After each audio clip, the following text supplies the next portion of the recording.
No, I okay, you ready? You ready for me to tell you? Yeah, Okay. So I'm gonna be strong. it's signed by Canadian icon Tommy Chong and his Oh, sidekick Cheech Marin. that's dope. Yeah. I mean, unintentionally, but yeah, and they're known for music enough.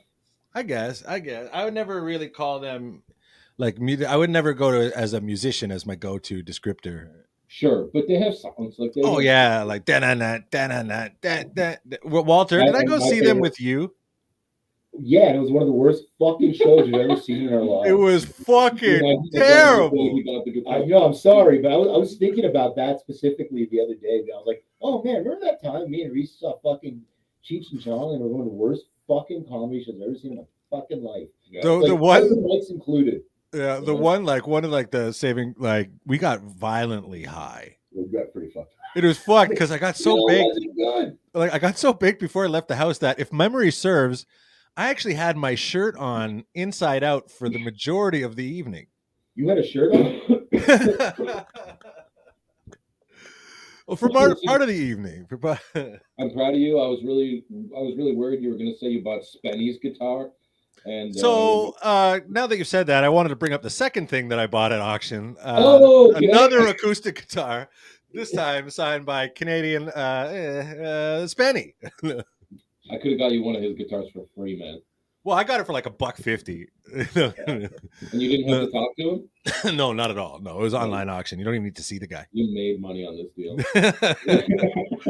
Actually, I think the reason I was thinking about Cheech and Chong was because we're getting into the holiday season here. Where depending on who you ask, we're in the full-blown holiday season. We are I feel like people are latching onto Christmas more this year to avoid reality. Yes, 100%, million percent. What it's for? I think it might be. But there's one of my favorite Christmas, a Christmas song that I'm fond of. There's a lot, but the Cheech and Chong, that Cheech and Chong Christmas thing they play on certain radio stations Oh, nice. every year, and they talk about Feliz Navidad. Man, like Feliz Navidad, Feliz Navidad, like, and I can't hear Feliz Navidad without hearing Feliz Navidad, like Feliz Navidad. That's amazing. Man, whatever. whatever. Laws, man. Like, Now, Christmas. You say Christmas. I know that you're more of a Halloween guy than a Christmas guy. Yeah. Well, but that's one of those things, and I think you straight out, you were one of the people that called me out for this over the years, where it's like I refuse to acknowledge that I'm also a Christmas guy.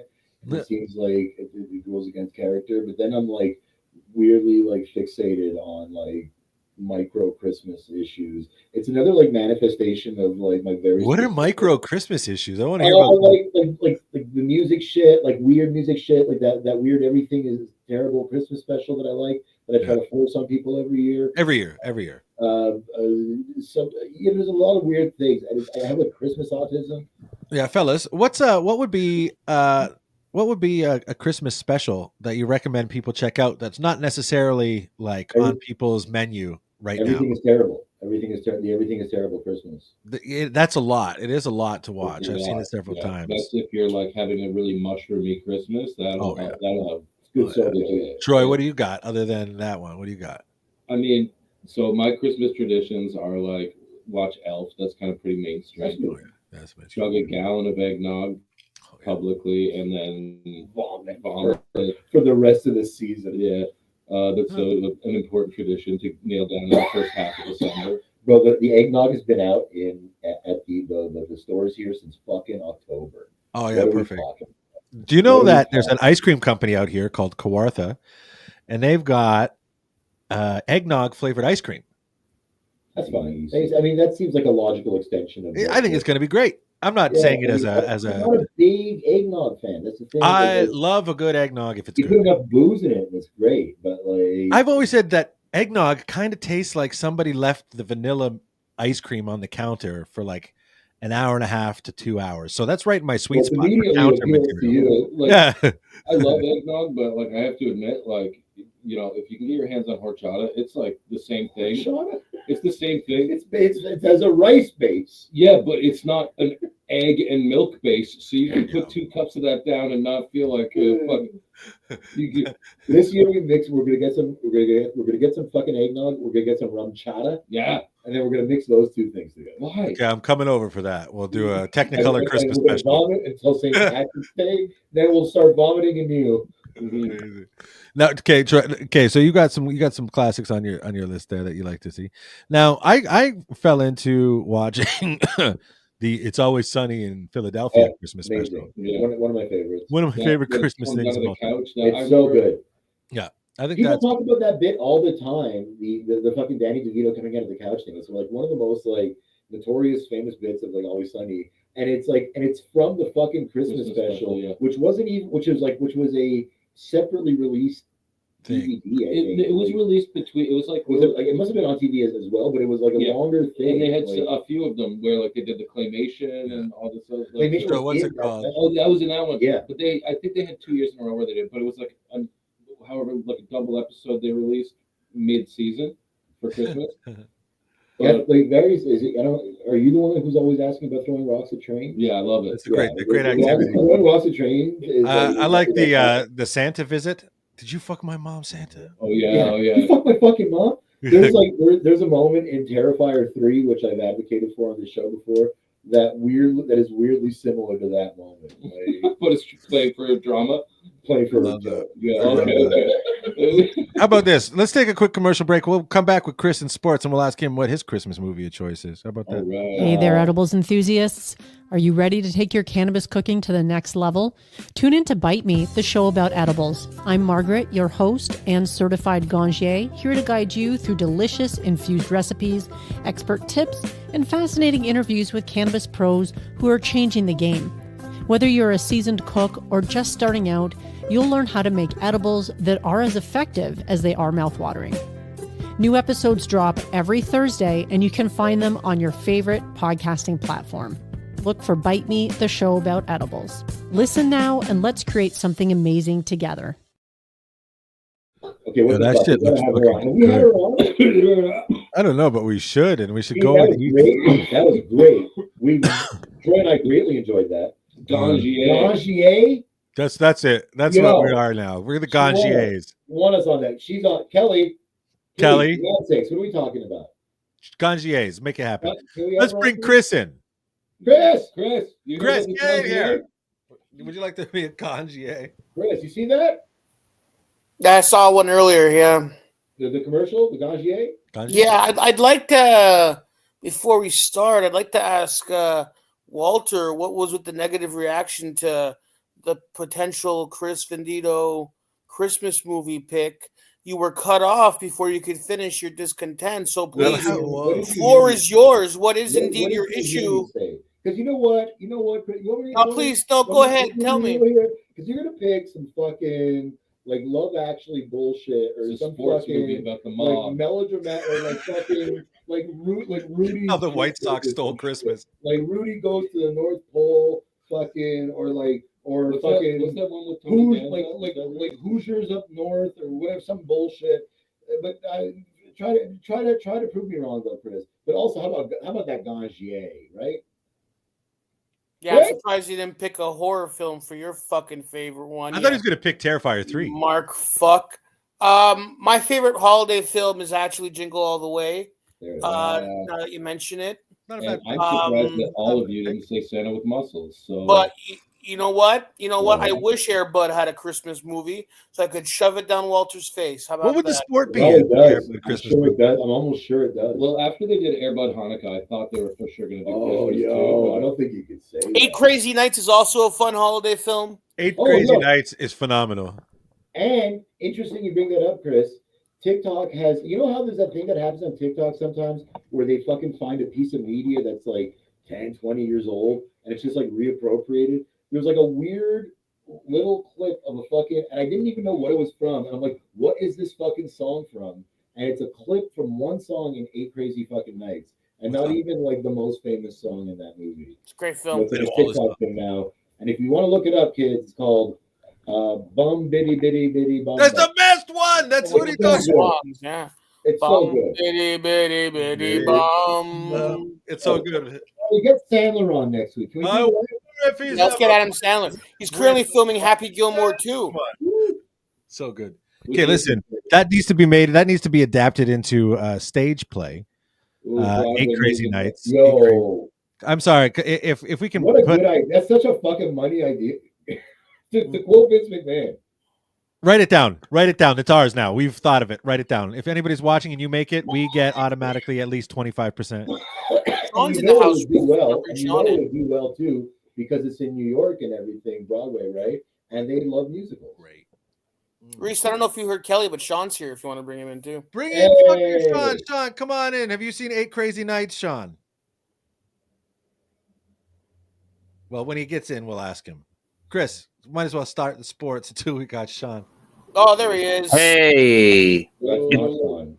it's been years since I've seen 8 Crazy Nights. Years. Now, do you think it would make a good candidate for a stage adaptation?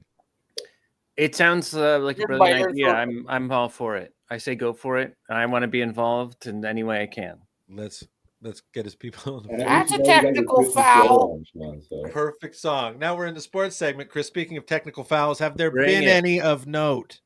Well, here's the thing, Reese. You're in Toronto. Ooh, the Cleveland Guardians. That's a Browns shirt, but yeah. That was a Brown? It's one of the Yeah, Browns? It is. Oh, I thought it was one of the Guardians. You can't keep up with Cleveland, you know? No. Reese, you know, there's been a lot of videos lately on the old boys algorithm of Toronto Maple Leafs fans dunking on the Montreal Canadiens for some reason, which is wild because you guys haven't seen the third round of the playoffs since color TVs were invented. Yep. So I have no idea why you're slam dunking on a rebuilding terrible Montreal team that actually already beat you once this season. Well, I don't know if you've taken a notice of my social media, but I have never slam dunked on anything. There was a pandemic year you took personally. The pandemic season when the Leafs beat the Habs, you were a hockey fan for 10 days. And let me tell you. Fanning and slam dunking, two different activities, Christopher. Two different. Well, tell your boy Mark Vincent to simmer down is all I'm saying. Man, he can do what he'd like to do. You fought with him before online, Walter. So I keep a running ledger of people Walter's been in beef with. I fight with everybody online. So he'll call me and it's like, hey, wait, why are we shooting? Why are we shooting on the who's so and so, Chris? And I'm like, December 3rd, going. 2022, you said this in a comment. And he's like, I guess. You know what? Now I know who you're talking about, Chris. I'll tell you what. I've since been booked by him. Have you? No, I don't think so. So maybe you I've should been have sick for 2 years, Walter. Hey, Jesus. Chris, what do you think about that? Listen, Sean. You know what? This is going to make for a beautiful Christmas episode when we all make up. I was feeling the same way. Me and Walter go back, you know. So way too far back. There was a Christmas season, probably about 7 years ago, Sean, when I witnessed Walter try to kill Chris with a belt. Well, the holidays are tough. Now we're conflating things. No, that happened on Christmas. That was the 6th day of Christmas. On the 6th day of Christmas, something gave to me. I did not try to kill Chris on Christmas. No, it was the 6th day of Christmas you tried to kill Chris. Yeah, that's true. Whose belt? Was it his own belt? It was Walter's belt. He took it out. He said, get over. He chased Chris down in a hallway. Wow. Put a knee in his back. And now it's better to do it with your own belt. If you beat a man with his own belt, that's more of a. I would say that's probably more impressive. That's more impressive. How did you get his belt? Sure. Well, you know, we used to fumbling around. If Walter comes for my belt, I'll take his soul. So sports. Sports. I'll take his fucking soul. This past Friday night, we all took years off of our life by watching the worst boxing event of all time. Horrible. I won $2,500. Kelly has asked me to talk about this Netflix. Hey, Reese. Nothing. Kelly asked me if we could talk about this sparring session that took place last Friday, and the best way I could describe it is that in March, live from Mar-a-Lago, the Jake Paul is scheduled to fight Rocky Balboa, and I can't wait. It's gonna be an all-time classic. Donald Trump is gonna be doing the introductions. Future Secretary of State Marco Rubio is gonna be handing out the popcorn. Elon's gonna, I don't know, jerk Trump off. It's gonna be a wild event. Dana White's gonna be there doing coke. It's gonna be crazy.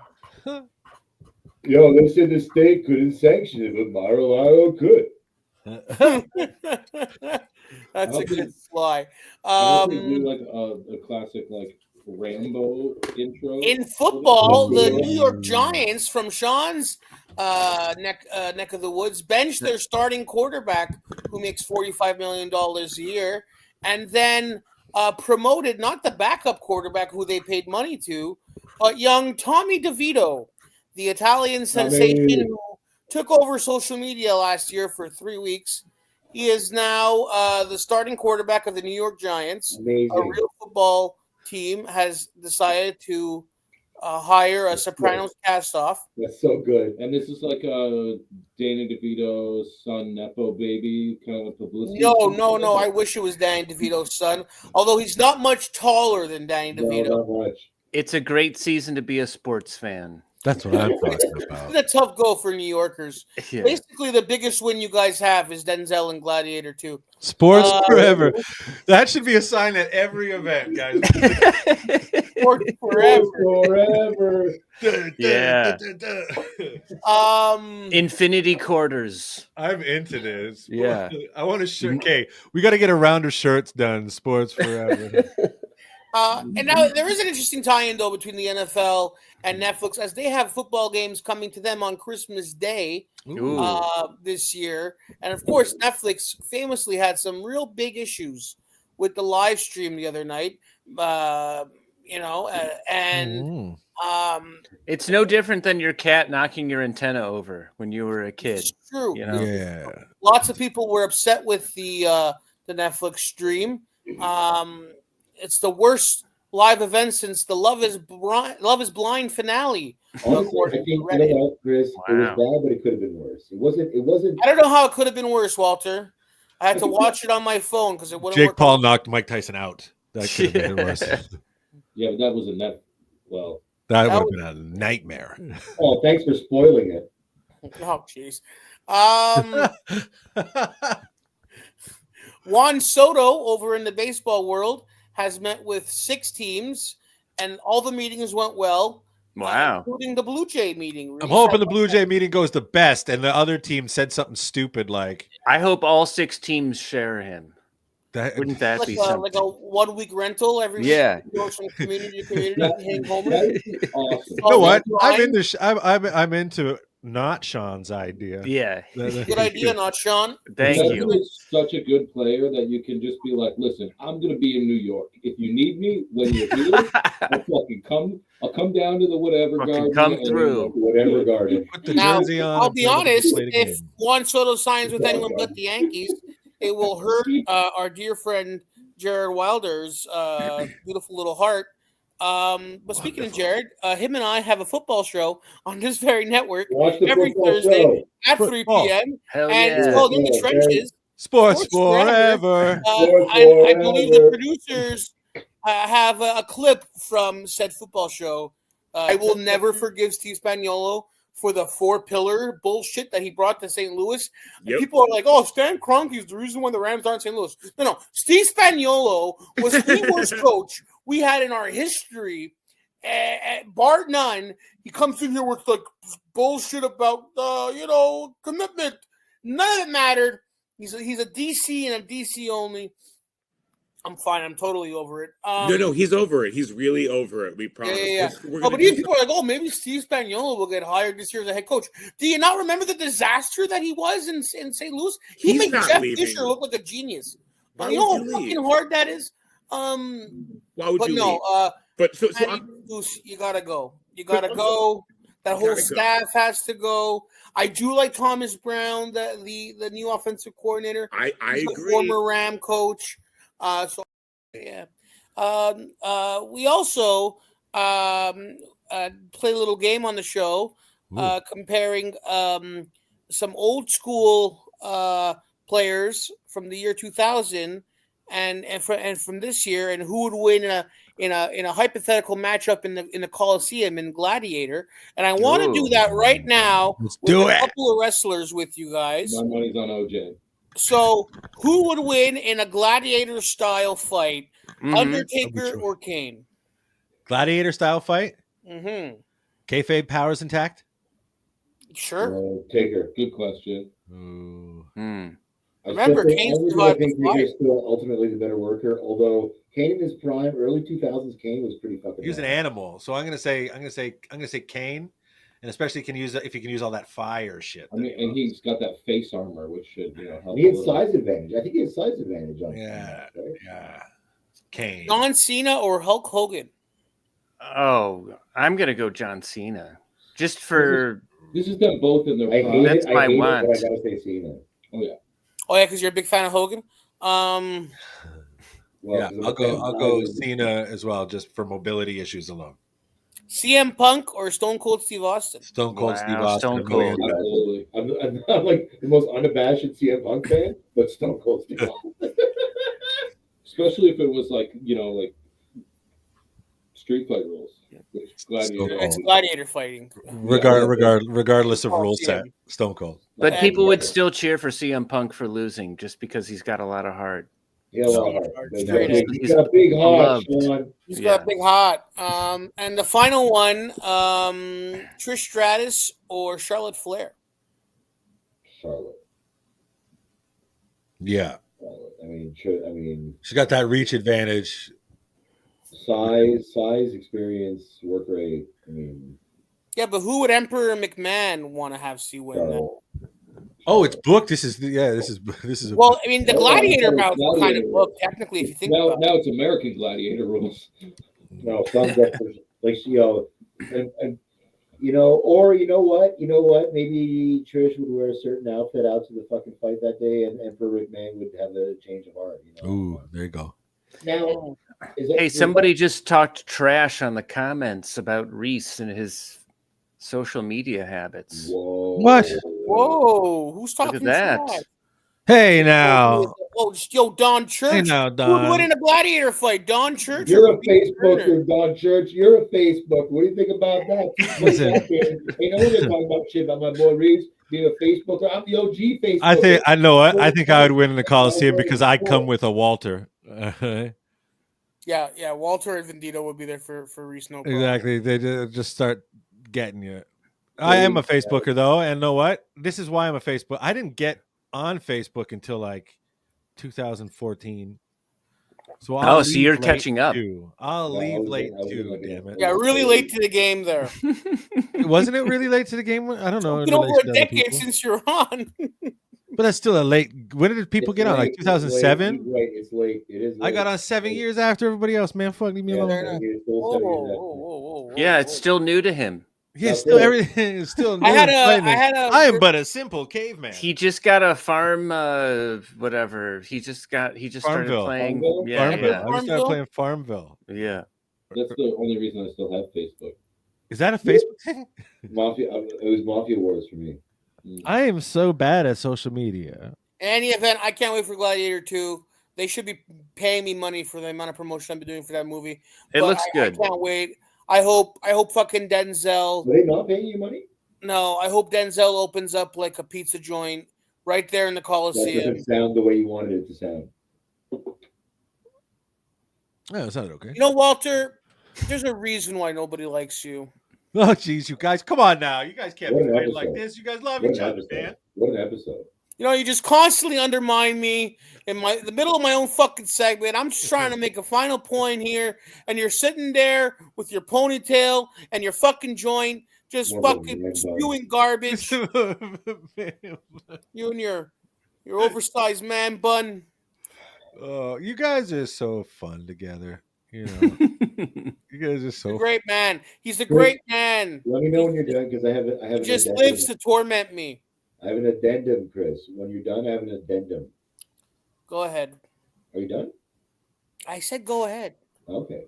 Well, I like the gladiator segment. First of all, that was great with the wrestlers. I appreciated that. And from one thing to the next, this is a segment I call the Linda McMahon update. We got what's a big new? old, I heard about huge, this. Heard about double Linda McMahon update. Double? Because not only did she, through a representative today, say that she is officially separated from her husband. Oh fuck! 20 years What was this? I brought the camel's back.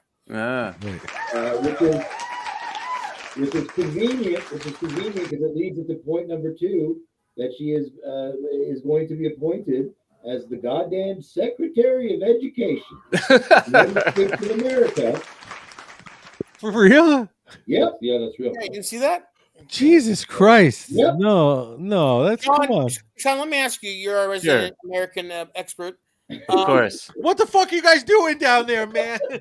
Which cabinet position are you most excited about? You're making us real nervous, dude. Gosh, that's an impossible question to answer. I mean, Matt Gaetz as Attorney General, the TV guy as Secretary of Defense. you know what it is? It's we all collectively saw the kind of mayors Toronto had, back in the day. And you can overdoing it ever since. Hey, listen, That's before right. you get too much on our mayor, That's we're a just whole, following Marion Barry's lead down there in DC, okay? He was the OG crack Oh, smoking we mayor. started it. Yeah, You started it. We just copied, okay? I get it. But like that mayor thing, that was like a beautiful anomaly That was wild. in Wild Canadian years, politics. wild years. One of the craziest things that's ever happened in Canadian politics, but also great. Well, we do have a hash. We do have a former hash dealer as the premier of Ontario. Also pretty good. Yeah, but he's so good for You business. saw me one premier of Ontario who didn't throw around some hash. That's true. That's a very, very popular way of currying favor in Ontario. It's the 60s through now. What are you going to do? Not sell hash? Yeah, what are you gonna do? Not sell hash? Come on! I thought you were Canadian, bro. That's what we do up here. That's what we do up here, not Sean. And then, sorry, point 2.5 on Linda being appointed Secretary of Education. Papa Dave Meltzer, famous wrestling dirt sheet reporter, puts a little spicy little thing out there saying, I wonder when a mainstream reporter is going to pick up on the story that she fucking falsified her degree in education. Wow. You think that matters? No, it doesn't. It doesn't. That, Chris, here is the salient point, and that's that nothing matters. I love that. Nothing. What a good note to wrap this whole segment up on. Nothing matters. Well, here's my newest theory about American politics. It's the reason that it's that new phrase that people have been throwing around, kakistocracy. It's the worst people leading. Mm-hmm. I think the reason that people find that. I think people are letting it happen because it's like, no, look, if these idiots can get this far ahead in politics, like, what country will fuck with us? Like, look what we did. Like, look who's in charge. Look what we did to ourselves. You think we won't fuck you up? You can't hurt me. Right. I think it's becoming a lot more juicy to fuck with the states, Like, I like that. Look how worried Walter is, because that's something he kind of lives by. No, that's like a wild train of thought, though. That's like kind of like convoluted, like. Well, let's not get too deep into it on this program. How about this? How about we take a commercial break because we got a guest here. I got to bounce, guys. You guys have been fantastic. Vendito, it's always a pleasure, bro. We'll see you next week. And when we come back off the break, we'll have our guest with us, one of the pioneering people in the infused dining scene.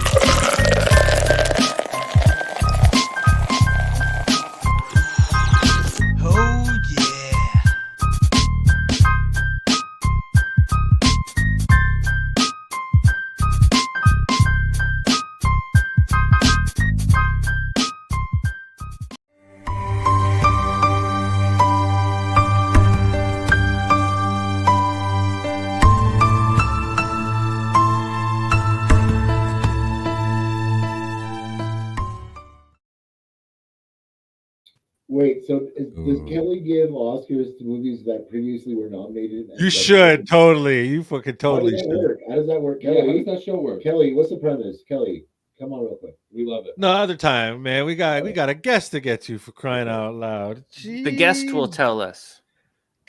Maybe we don't know. Yeah. But I'm more interested in hearing about his food, his food background, man. He's a chef. He's been doing this for like 10 years, the infused dining game. Good friend of a friend of the show, our man Ted Reeder. Let's bring in the man himself, man. Let's bring in Alfred, dude. Let's can we bring him in? Let's bring him in. Alfred Patricio, my man, how you doing? What's up, guys? The heightened chef, man. I am baked right now. I forgot to mention off the hop. I got another one to spark up with you. Okay, Wow. I've got. I was lucky enough that I got given some. The name is ridiculous. Conor McGregor Pink. Oh, wow. I got some Conor McGregor Pink, and I mixed that up with some Tire Fire papaya, and it's been quite a little salad. I saw Troy earlier had some Purple Sun God. Is that what you had there, Troy? Yeah. Fucking my memory's spot on. But Wow. yeah. Now I smoked it, so I'm like, I love it. Now, Alfred, are you a smoker or are you just like an infused? Yeah. I just came in from smoking. I don't smoke inside, unfortunately. Can't smoke here. No, nothing wrong with that. You know, nothing wrong. What were you smoking on when you did smoke? It was pink goo. Oh, yeah, Pink goo. that's a good time right there. Yeah. Big chunky nugs. Got Yeah. that sweet pink. Yeah, I love that. Now, let's get into the food. I'm a big food fan. So, what got you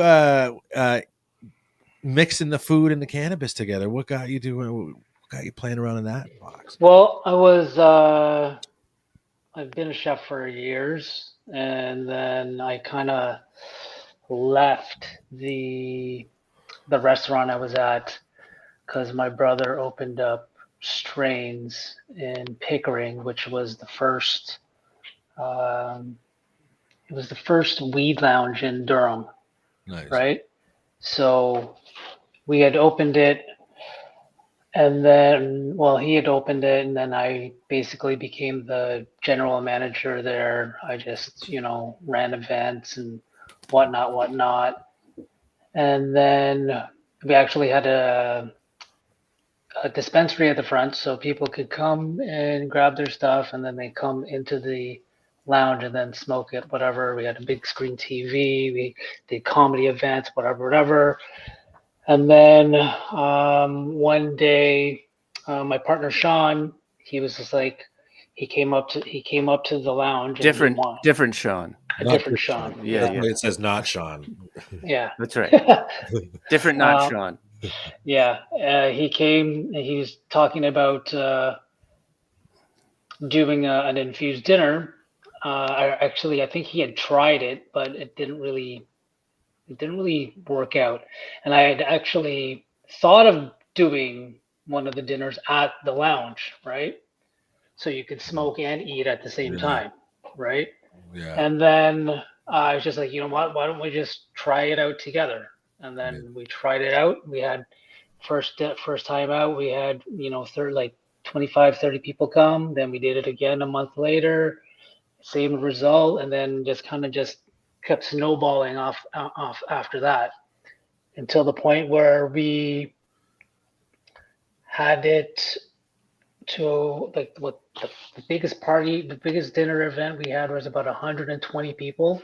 Amazing. And we did 4 courses for 120 people. Yeah. So what were those courses? I'd have to let me see if I could dig that up.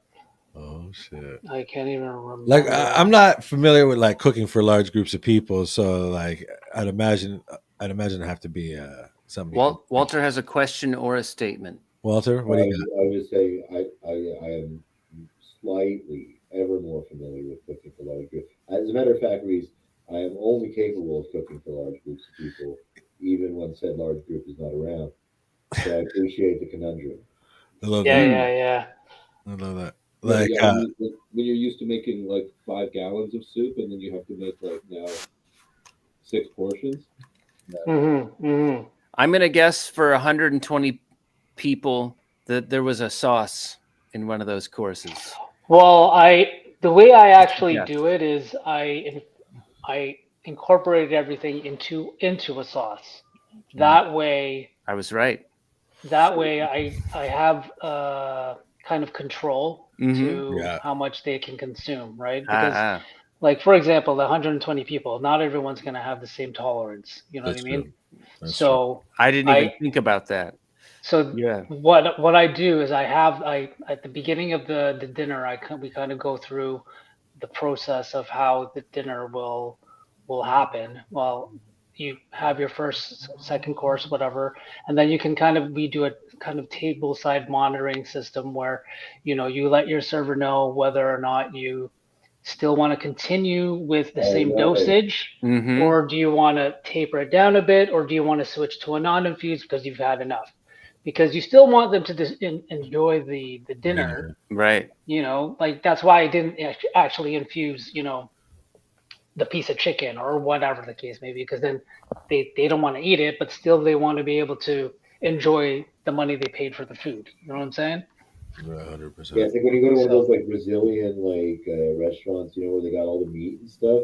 Oh yeah. Remember these like Milsa and shit. Like Yeah, they're the best. I fucking love those you places. got like the red green card system, like where you know, like you gotta stop the meat at some point. Please stop giving me meat. I'm about to have a coronary. Yeah, I love those cards, man. Okay, what's like the weirdest course that you served infused? Well, what we essentially used to do is we would kind of pick a place. We would have a theme. We would have a theme every month, and we would pick a place in anywhere in the world, culinary speaking, and then we would go there. So we did like, you know, a Caribbean episode. We did a Thai episode. We did a Bollywood type of episode. We did a barbecue episode. We did a, you know, a Filipino. I'm Filipino, so we did like a Filipino episode, and then we do a lot of the stuff that I personally like to do is like fusion stuff. So it's like kind of like taking two different cultures and making something out of Something, you know, because Toronto is like a very multicultural, you know, city, right? So taking, you know, two different like, you know, it's like kind of like Hakka, it's like Indian Chinese, like taking that kind of style. Exactly, just kind of mixing the styles together and, you know, creating something new out of it. Was there anything that you like made like in one of those like infusion like fusion things where you're like now it's like a regular dish that you like keep making again and again? Like I'm sure when you're jumping all over like that, you like have like a favorite recipe from this night and that night. Yeah, so another episode, what we did was we would have everyone kind of vote for their favorite dishes. And then we would like, okay, so week 1, the winner was this appetizer. So this is going to be the appetizer for this episode. Then they pick the main and then the dessert, so forth, so forth. So we would do stuff like that. Oh, fuck. Nice. Yeah. I have a theory about food I want to share with everyone. Oh, okay. Okay. All Are you right. guys ready for this? We got a food theory. Yeah. It's that breakfast is the strongest meal of the day. It could defeat all of the other meals. Breakfast could beat lunch and dinner. In like what? Though? In like a competition. And my reasoning is that you can have breakfast for breakfast, you can have breakfast for lunch, and you can also have breakfast for dinner. You can have dinner for lunch, but it's like not big of a deal. And like dinner for breakfast isn't. It's not as common, but you got cold pizza. You know, I've had many cold pizza breakfasts. Right, Well, but that becomes so breakfast. My reasoning to the contrary, Sean, is Okay. you're fucking mind and you're fucking wrong. No, I want to support you, but like I feel like we gotta look at the details on this a little. No, you're fucking wrong. I mean, is a fucking social construct, brother. Right. Okay. Breakfast is a social construct? Is that what it's a social construct? It was invented by John J. Kellogg. Doesn't that 1895, bro? Doesn't that make us both right then? No, it makes you wrong. Oh. Those are unrelated things. Oh no! Well, hey, Alfred, I apologize for Sorry to see that, Alfred. embarrassingly speaking about food in front of you. I'll stick to You know they football. made cereal to feed to mental patients, Sean? What do you think about that? I've heard about. Yeah. I've heard Sean J. about it. Kellogg did that. Yeah. Benedict Sex Yeah. Jesus Christ. Yeah. shit. Another Yeah. American. This They had podcast they had taking a fucking hard turn. Hmm. Hollandaise sauce in the IV bags, bro. My I goodness. want to know what Don Church thinks about my breakfast theory. Don, what do you think about Sean's breakfast theory? Right. Now, well, figuring that out, now, Alfred. Now, when did you throw your first real like infused dinner that you had? You had the concept you're just moving forward. When was the first one, and when was your most recent one? The first one was 2000 and I think 17. No. 2017, the first dinner it was at Strains, yeah. And have you had any recently? One I just did with Ted. Oh, that would be a good dinner. Yeah, so Ted and he did 3 courses, I did 2 courses, and we did it at the joint at El Dorado in Whitby there. I've been lucky enough to go out there, and I've had Ted's food out there, and my goodness, man, there's some tasty, that's some tasty food, especially when you've been smoking weed all day. Oh yeah. What'd you have? He had a big old thing of chili. Okay. Ooh. There were some, I can't remember. There were sliders of some kind, but it was just like holy fucking shit. And then he had a wall of his. I bought all of his spices, and I bought one of his books, and I bought a long sleeve T-shirt. Nice. What I need to do there, though, I need to go there with like an ounce, and I need to roll up that ounce. I need to play 18 to 36 holes of that golf. Mm-hmm. Get blasted, eat some great food, and smoke some weed with yourself and old Teddy there. Yeah. Come by, man. Yeah, I smoke all the meat there. Oh man! Ooh. Yeah. So you do a great job, man. Thanks, man. How long have you been into that? I know some people that got really hard into smoking meat over the last probably like 3 or 4 years. They got real hard into it, but I know some people that have been really into smoking meat for a while. It sounds weird to talk about on a pot podcast, smoking meat, but now how long have you been into the smoking meat game? Jesus Christ. The whole smoking barbecue ever since I met Ted in 2020. But I was only working over at the joint for him for like the part-time position because I'm at another golf course. The owner of the golf course he owns 7 golf courses, so I'm at the other golf course, and then what ended up happening was his chef that was running the place for Ted, he ended up quitting, and so then the owner of the golf course said, "Hey, I can get Alfred to come by, see what happens," and then I went there, and I just ended up taking over, and I just run the place while Ted does his shit, you know. All right, I've got a follow-up question, and it might sound ridiculous, but I'm completely serious. Is there a meat you haven't smoked yet that you want to smoke? That I want to? Yeah, and that I'll open that up to everybody here. What's a meat you haven't smoked that you want to? I'll flip it and I'll say it just because no one else has done yet. But yeah, I at one point worked in a restaurant where we smoked meat, and I never thought that I would love smoked turkey, but it's delicious. Smoked turkey is one of the. I was gonna say smoked turkey. Smoked turkey is phenomenal. No, but like it's like so fucking right good. out of the locker and you pull it all apart. Smoked turkey is insane. I was once lucky enough to eat somebody. I went to a birthday party and they got it catered by Schwartz's smoked meat, and they got a Schwartz's turkey. It's wild. And holy fuck! Thank you, Mr. Schwartz. Best turkey I've ever had in my life. Best turkey I've ever had. Have you guys ever had a deep fried turkey? Yes, with Walter. Yes. Oh yeah. Walter is a deep fried turkey king of the Montreal area. 7 years in a row. Yeah. Not one fire started. Nice. keep that. He streak did almost alive. burn his house down barbecuing a duck breast though once. Yeah. Well, that was a whole duck, I think. Is it because that's an oilier meat? Yeah, I just set it on a tray on the top for part of my barbecue, and then I closed it, and then me and Chris Vendito walked away to go to the deck and buy cigarettes or some shit. Right. While the duck was just sitting in my propane barbecue, and then my wife calls me. She's like, "The barbecue's on fire." I'm like, "The Wow. barbecue's not fucking on fire." And then I ran back to the house, and the barbecue's definitely on fire. And then my mother-in-law was almost gonna call like the fire department and shit. I love that. Now, so It's all the turkey. fat rendering. It is. Yeah, Now, you called it, Alfred. Yeah, it turns now, out Alfred, that. I know some people smoke some weird shit like on the smoker. What's the weirdest thing that you've ever seen on a smoker? My friend Jeff loves his Traegers, big fan of his Traeger machines, and he's taken to making a smoked peach cobbler. Wow. Ooh, cool. Decent. Yeah, nice. Very Smoked dessert? interesting. That seems nice. Very No, interesting.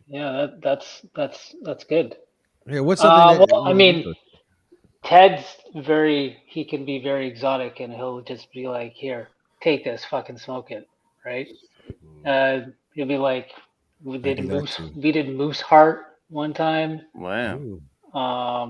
Actually tasted pretty good. Yeah. I imagine just a little bit of protein in that. Yeah. Oh yeah. I mean, I was kind of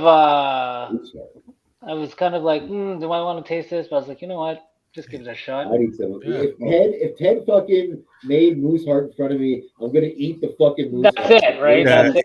He can drop the moose in front of me, peel the heart out of the animal, and I'd be like, how you preparing this, Ted? Let's do it.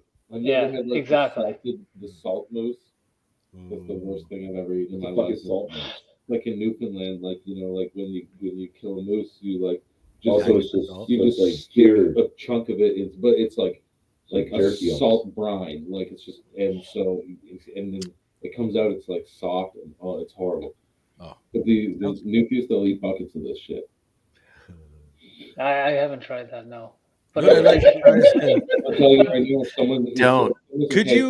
Could you smoke a pan of wonderful lasagna? Does anybody fancy some smoked lasagna? Come on, that's so good. Well, what we do is I smoke brisket and then we'll chop it up and then we'll add it into the lasagna. Shut up. That sounds amazing, man. So like a brisket lasagna. Oh, is that a Beatles song? Brisket lasagna. They're right. It is. Sean just looked it up. Yeah. Verified. That's amazing. Been a hell of a show. Okay, another question, Alfred. What started your love affair with food, man? What got you cooking? What got me cooking was the fact that the hours were very not 9 to 5. You know what I mean? Because I actually like same time kind of balancing doing music would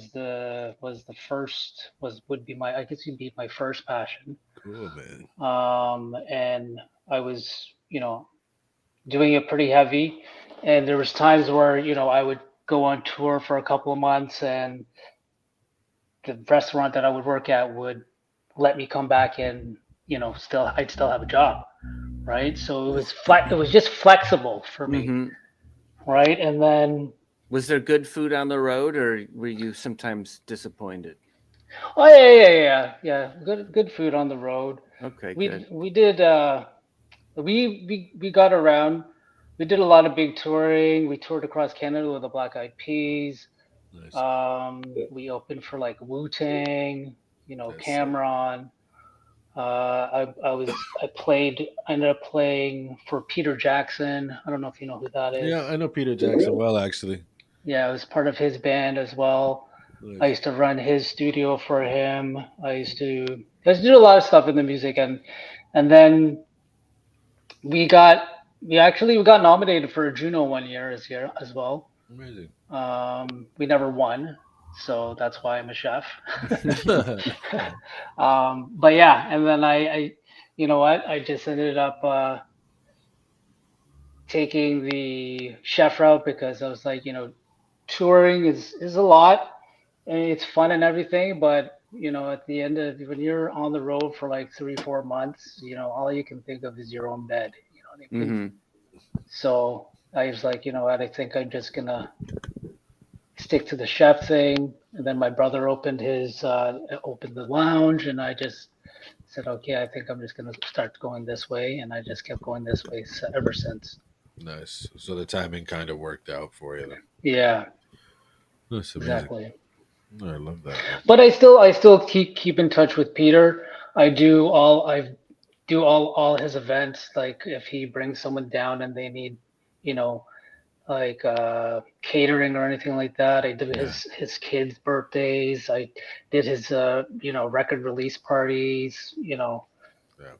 He's a good So. dude. We've had him bring a couple acts out to the shop out in Oneida there. Hmm. And, Hmm. yeah, it's always a pleasure seeing Peter. He's a good dude. Tony Yayo went out there, didn't he? Yeah, Tony Yayo's been out there. He brought Millie's out and a couple other people out that way. Yeah, I thought I saw that. Yeah, it was nice. It was a nice time.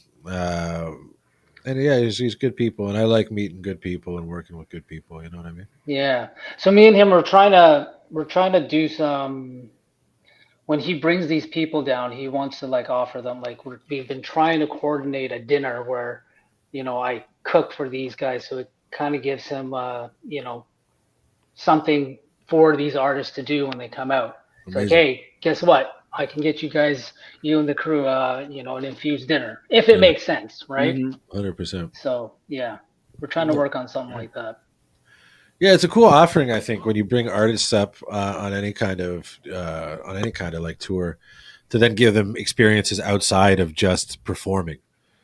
Exactly. And it's cool. Like what's good about you is you've had experience on the touring side, and you know that world and what that world's like.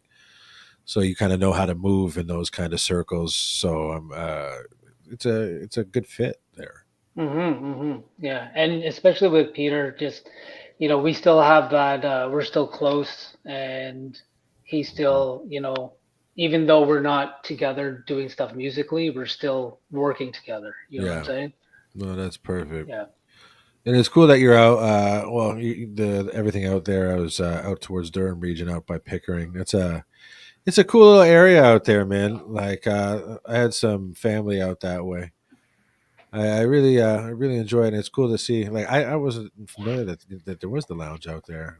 I just moved back into Ontario in 2021 or 2020, and like I moved into the other side of Toronto. So I very seldom go across the city because it takes Underneath. it takes 34 days to get across the city of Toronto now. No matter how you try to get across Toronto, it is the most frustrating city on the planet to navigate or even get around the city. It takes an hour and a half to get from Toronto to Toronto, so that's pretty impressive. This is true. This is true. Now, what's a spot that like? Because I don't go down there that much anymore unless I'm doing a show because it is just a pain in the ass to get down there. Where's the spot that you'd recommend I check out food wise? Food wise, what are you talking like? What type of Anything. food? Is there any place to get a moose heart? Def- Is that Mm-mm. You no? have to come. You'll have to come to the joint. You'll have Uh, to I'll come go to the joint. joint. You're I'll wear right. the joint shirt. I'll come get some more bone dust. You know what I mean? I love that stuff. Yeah. Man, Did Teddy's you the did you man. did you try the fatty? No, what's the Okay, fan? so he came up with this. It's actually pretty I've genius. heard about the fatty. I remember Yeah. he talking about this. So it's basically a calzone, mm, but what we do is we shape it like a big spliff, Come on, right? So come on. it looks like a big fatty, and Yeah, then we dip it into tzatziki, and then put the come tip on, in crunched spicy hot Cheetos. wow. come So on. it looks like a big joint. You know what I'm saying? Wow. How big is this roughly foot wise? It's about 2 pounds and about 12, 10, 11 inches. Yo, let's go. Let's do this. Let's all of it. Come on, I'll do that. It Yeah. sounds beautiful. This Have you ever sounds seen? It amazing. comes with brisket, tzatziki, caramelized onions, fire roasted poblanos, mozzarella, mozzarella smoked cheddar, and yeah, all that good stuff. Fuck yes, man. This sounds like it's my dream handheld food. Knowing me, I'd pass it to somebody else and then forget to eat the rest. Take of 2 bites, pass it to the Yeah. left. Me and Troy were hanging out with this guy, like this comic or something from Ottawa, and he's like he hands over this joint, and he's like, "Now just take a quick hit. It's like a half gram, like just he passes that around." And I really got into it, and I just went up to Troy. I'm like, "No, I'm keeping this."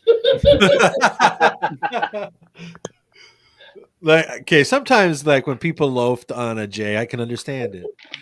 You know, be like, okay, well, know what you try to do? You try to instigate a little game of two toke hold it. You know, that speeds up a rotation without making that person seem like a dick. But I'm saying in this case, I would eat the whole Ted Ritter joint burrito thing. It's just easy. Take 2 bites and hold it till you get it back. Yeah. No, okay. One of the most impressive things about the joint and how it's operated is a lot of the kitchen is outside. Right. So we have the menu's split into two. So we have a kitchen outside and a kitchen inside, So sick. which can kind of be kind of challenging when tables are ordering, from different kitchens. But we've found a rhythm, Nice. I guess you could say, to make that happen. So outside we have a nacho oven where nachos are done, a fire table where we do tacos and burgers, and then the pizza oven, a wood fire oven pizza.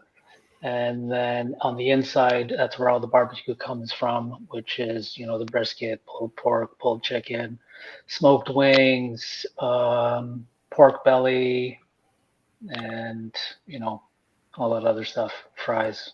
I'm so fucking hungry right now. I'm so fucking hungry right now, and I'm picturing like the thing is like I've seen this kind of food, and I'm picturing the food, and I want to eat the food so fucking bad, but I know that the only thing that's open around me right now is a 24-hour Subway and a Well, fucking what about the 24-hour Rabba? McDonald's. What are the Rabba? I could go to Rabba and get just a wheel of cheese. Go to the Rabba, get some marzipan, bro. You know what? That guy's name is also Alfred. Yeah, he's my guy. I go there now, and especially since the convenience stores have been able to sell liquor. Has that started? Yeah, it's there. So I go to Alfred. I get my White Claws from Alfred. Is it good? Is it good liquor? No, it's White Claws. Okay, but it's that's sick. Yeah, it's not bad. But it's what I need is some good food options around me that stay open late. That's one thing I miss about living in a city. Well, wait, they stopped selling. They've stopped already. It's 11. They've stopped. They got the 11 o'clock rule too. Yeah, it's kind of dumb. Reed, you can try this.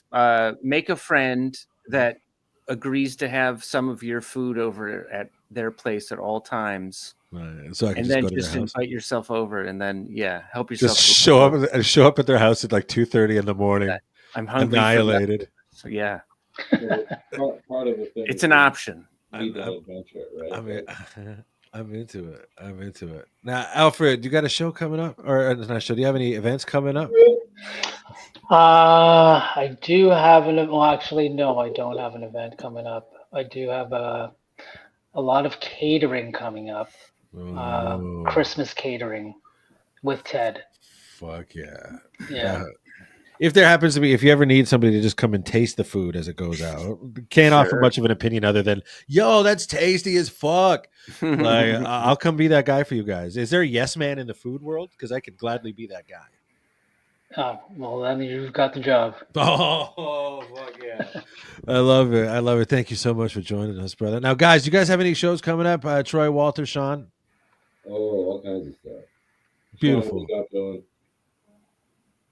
John, what do you got? Oh, this Saturday in New York is going to be Stoned Laughs, which is lovely, a 420 friendly comedy show, and then beyond that, it's just nonstop sports forever. I love it. Troy, Walter, what do you guys got?